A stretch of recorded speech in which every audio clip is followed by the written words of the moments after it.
This is the most shocking movie I've ever seen. In the future, the Earth's environment will be bad and it will not be able to supply human survival. Until scientists discovered a wormhole hidden near Saturn. Some people think it's a high-end intelligent creature. In an effort to help humans move to other planets, the space agency soon sent 12 astronauts to find the 3 planets around Saturn that are likely to be inhabited by humans and send signals to the Earth. And the hero Kubo, with the last hope of humanity, landed on a spaceship and found the wormhole in 2 years.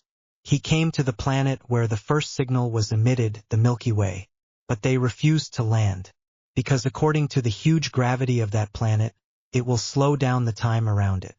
When the hero asked how long it would slow down, he was shocked. The hero told him that an hour is equivalent to 7 years on the Earth. In order to save time and money, Kubo didn't want them to land on the planet and discuss any problems. He hurriedly found the astronauts inside and returned to the universe quickly, because every minute wasted there would be more than a month on the Earth. And the hero would observe the wormhole data in the universe in this way. The hero drove the spaceship to the Milky Way. After crossing the clouds, they did not see the land, but the ocean. Soon, the spaceship locked the coordinates of the astronauts' launch signals, landed in the area, and just stopped at the sea. The hero urged the 2 people to act immediately. Then Brant walked in the shallow water area and felt a heavy sense of oppression. Not only because they stayed in space for too long, but also because they knew that the gravity of the Milky Way was 1.3 times that of the Earth. However, when the 2 people arrived at the coordinates of the launch signal, they were stunned. The launch vehicle of the astronaut had been damaged, and the body had disappeared. Because of the mismatch of time, the launch signal of the astronaut had just happened a few hours before a few people landed on this planet. But it had been dozens of years in space. At this time, Harland, who was not reconciled, wanted to go to the mountain to search.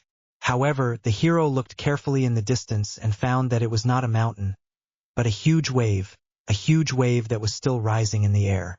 You're not leaving without your data. At this time, the heroine knew that the time on this planet was extremely precious, and she insisted to find the recorder.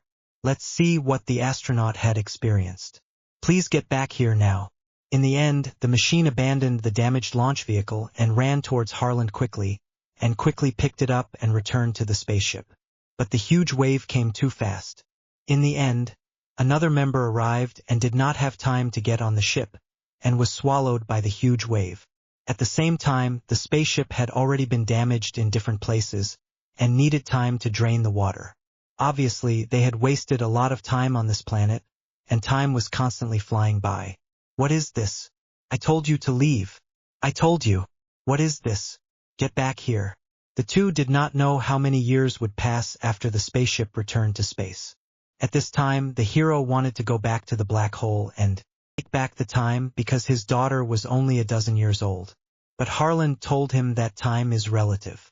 It can be stretched or compressed, but it can't go back. After listening to Harland, Cooper had no choice but to wait for the engine to be repaired, driving the spaceship back to the spaceport. But when the 2 saw the black box that said goodbye for a few hours, they could no longer recognize Carl's face. Because the 2 had been trapped in the Milky Way for 10,000 miles, and 23 years had passed in space. At this time, Cooper opened his briefcase and found that his 10-year-old son had grown up and had his own child. Looking at the envelopes one by one, Cooper witnessed the birth and death of his parents and grandchildren, and his daughter was as old as him. For Cooper, this was about 3 hours ago. Maybe this is the joke time gave him. And with the current fuel of their spaceship, he could only go to one of the remaining 2 planets where the spacecraft was launched. In the end, Cooper decided to go to the moon, and the weather here was unusually cold. Even the clouds were frozen in the air. Cooper drove the spaceship between the sky and the Earth, as if entering a dreamlike ice and snow world. Then the spaceship found the location where the spacecraft was launched. After opening the cabin door, Dr. Mannon had been staying in the dormitory. Palander's sword opened the switch and awakened Dr. Mannon. When he woke up at this time, he didn't know how long he had been on this planet. He saw his compatriot's arrival and burst into tears. And Dr. Mannon told Cooper that because he had used up all the supplements of life, he didn't even have time to wake up in the dormitory. It's really great to see a human coming to wake you up now. Then Dr. Manon introduced to everyone the information he had on this planet. The weather here is very cold. There are 67 hours in the daytime and only 80% of the gravity of the Earth. After that, Dr. Manon decided to take Cooper to the lower level of the planet's surface so that he could witness the life underground. However, Cooper didn't know that everything Dr. Manon said was a lie. The next second, he pushed Cooper down the valley and decided to drive the spaceship away from the planet, and now Cooper knows why Dr. Manon sent a message to the Earth and told the humans on Earth that the planet was inhabited. He was completely worried that he would be abandoned here and face death alone. Now he just wants to get rid of Cooper and secretly drive the spaceship back to the Earth. Dr. Manon hit Cooper's oxygen mask hard. At the same time, a large amount of chi in the air penetrated into his body and made him scream in pain. And while Dr. Manon was walking and apologizing, Cooper found the lost signal device and contacted Harland, who was still at the base, and asked him to come over with the oxygen mask. But just as Harland was driving the spaceship to find Cooper, the hacker also triggered the trap left by Dr. Manon, and then there was a huge explosion and he died on the spot. And Dr. Manon also drove a spaceship away from this planet and was ready to forcefully enter the upper space station. But the connection was unsuccessful and the ship was severely damaged.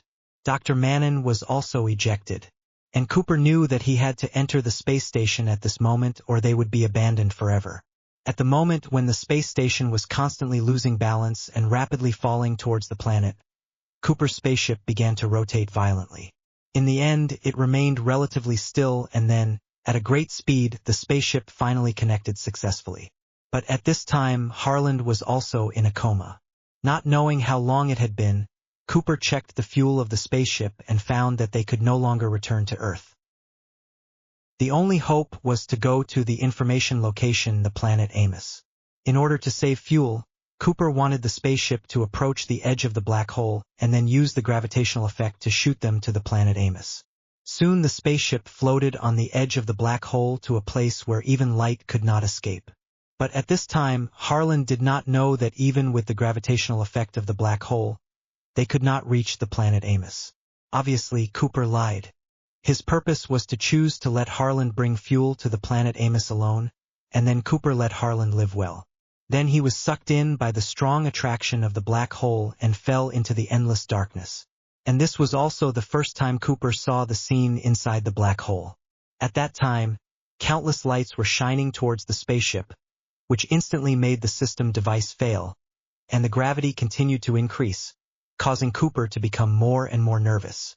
However, before the spaceship exploded completely, Cooper activated the parabolic device and swam aimlessly in the dark cave. Countless microstructures collided and made the master fall into a square body made up of 5 dimensions. And the rest of his life was spent in these twisted conditions. Cooper could see his daughter from childhood to adulthood. All of them existed in real life, but he could not communicate with his daughter in person because the dimensions were not the same. Even if he tried hard to call his daughter on the first shelf of the bookshelf, the two of them were separated not only by a line of dimensions, but also by a space that could not reach beyond tens of millions of light years. The 5th dimension. The master, who did not get a response, was lonely and desperate in a crowded space. Then Cooper observed his daughter's various timelines, watching his once stupid self saying goodbye to his daughter and angrily pushing the bookshelf. The master wanted to beg his daughter to leave the original self and not to explore the outer space. Otherwise, he would never come back. But this is like a predetermined paradox. The master is destined to leave the Earth and then complete the current position. Even if the book fell to the ground, young Cooper did not notice that the other side of the bookshelf was another self. And after many years, his daughter returned to the bookshelf. She felt the ghost she was talking about, which was her father. At this time, the machine that fell with the master actually restored the communication signal and told the master that he was in a 3-dimensional body created by a 5-dimensional space. Here, no one can change the timeline of the past, only to witness. Even if all the scientists are stuck together, there is no way. And the machine's words actually reminded the master that what he was going to do now was not to change history, but to achieve history, to complete the predetermined paradox. The master knows that gravity can transcend the dimension and exist alone, So he left his daughter a layer of 2D information to help them find the location of Hao Tianju and complete the exploration of the universe. Then the master found the watch he had given his daughter. Then the master let the machine convert the data into Morse code and follow the surrounding lines. The master gently shook and passed to his daughter the precious black hole gravity data. And the grown-up daughter looked at the repeated pendulum and excitedly hugged her sleepy brother and told him that his father had been saving us. Then in Hao Tianju, his daughter excitedly looked at the Morse code and finally calculated the gravity equation. This can also lead to humans who are not suitable to live on Earth to immigrate to Saturn, and Cooper did not change history but to achieve history. These are all what he was destined to do at this time. In this way, the closure of multiple dimensions brought Cooper back from the wormhole to near Saturn and was rescued by the people who were living in the universal colony. At this time, he had left the Earth for 91 years. Because gravity can change time according to the age of the Earth, the Master is now 124 years old. He has become the hero of modern mankind and has made him leave the Earth for so many years. The excited daughter has become an old man with white hair. The father and daughter met in this way and strongly hit the weakest emotions. Never thought that there really was an extraterrestrial civilization on the moon. They controlled the moon to escape the orbit and hurriedly smashed the Earth with a powerful force.